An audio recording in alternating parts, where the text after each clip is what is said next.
大家好，我是小美。今天用糯米和红枣分享粽子的做法。糯米加入清水，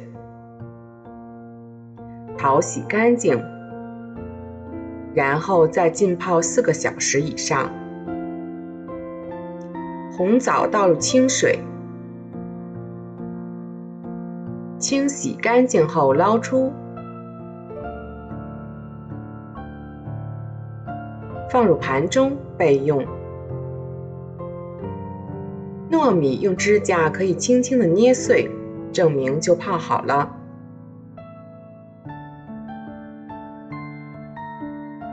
控干水分，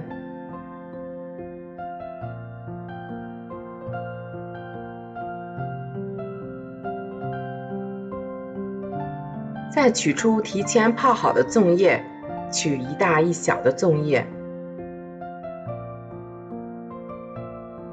剪去尾部，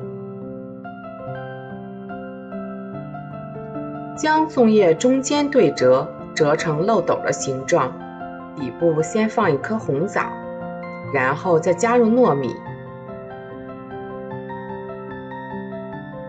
中间再放一颗红枣，再加入糯米。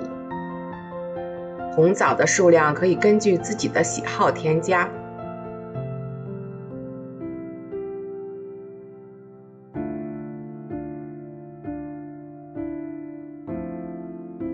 将糯米按压瓷实，用左手将粽叶的底部捏紧，另一只手把上面的粽叶盖住，捏紧。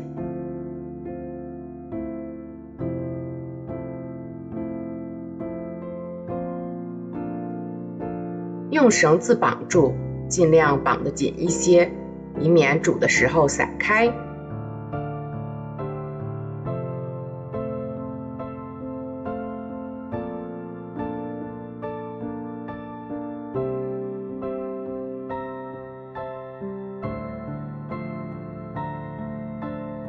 再剪去多余的粽叶，三角粽子就包好了。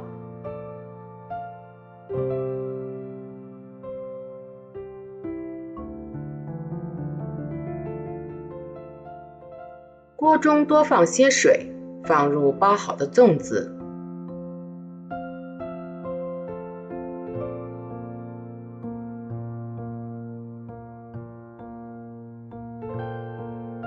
盖上盖子，煮60分钟。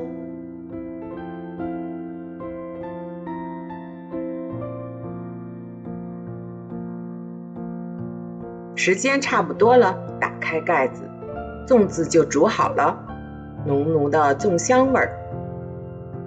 不烫的时候就可以吃了。我们打开看一个。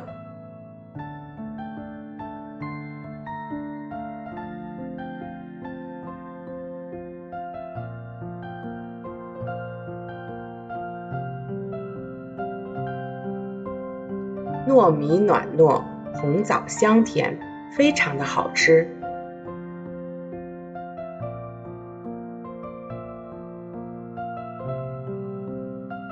如果你喜欢，也来试试吧。